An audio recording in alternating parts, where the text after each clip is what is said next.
সকালে উঠে প্রধান কাজ হলো সকালের জন্য নাস্তা বানানো। তো আমি প্রথমে নাস্তাটাই আগে বানিয়ে নিই, তারপরে ঘরের অন্যান্য কাজগুলো করি।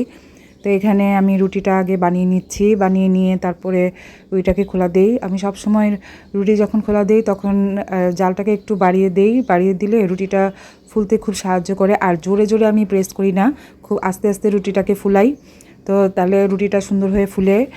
যে আমার রুটিটা এই যে আমি আস্তে আস্তে প্রেস করছি, তাহলে রুটিটা এই যে সুন্দর হয়ে ফুলে যাচ্ছে।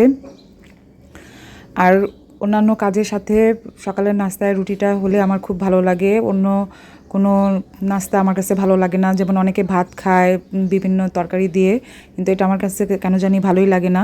আমি রুটিটাই বেশি পছন্দ করি। তো বাচ্চাদের জন্য অন্যান্য দিনের মধ্যে আজকেও রুটিটা খোলা দিয়ে নিচ্ছি। তো বাচ্চা কোচিংয়ে যাবে, তো কোচিংয়ে যাওয়ার আগে তো আমি বলতেছি যে তুমি রেডি হও, আমি তোমার নাস্তাটা রেডি করে দিচ্ছি। তো এই যে রেডি হয়ে গেছে মেয়ে, এখন তাড়াতাড়ি করে মেয়ের জন্য নাস্তা রেডি করছি।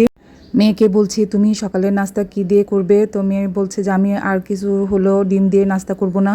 তো কেন জানি মেয়েটার ডিম খেতে চায় না, কিন্তু আমার কাছে সকালের নাস্তায় ডিমটাই বেশি ভালো লাগে। তো আমি চিন্তা করছি ওকে কি দিব। তো হঠাৎ করে মনে হলো যে ঘরে তো কলা আছে, তো কলা দিয়ে ওকে নাস্তাটা দেই। তো আমিও আজকে কলা দিয়ে নাস্তাটা করে নিব। তো আমি কলা দিয়ে যখন রুটিটা খাই ঠিক এভাবে করে কলাটা ছিলে তারপর রুটির মধ্যে দিয়ে রোল করে আমি তারপরে রুটিটা খেয়ে ফেলি। আপনারা সকালের নাস্তায় কে কীভাবে খান তা কমেন্টে জানাতে পারেন। তো আমাদের বাসায় তো এভাবেই চলে সকালের ইয়েটা। এই যে রুটিটা আমি কলা দিয়ে এভাবে খেয়ে নিচ্ছি। আমার কাছে তো ভালোই লাগে, আপনাদের কাছে কেমন লাগে এটা একবার জানাবেন আমাকে।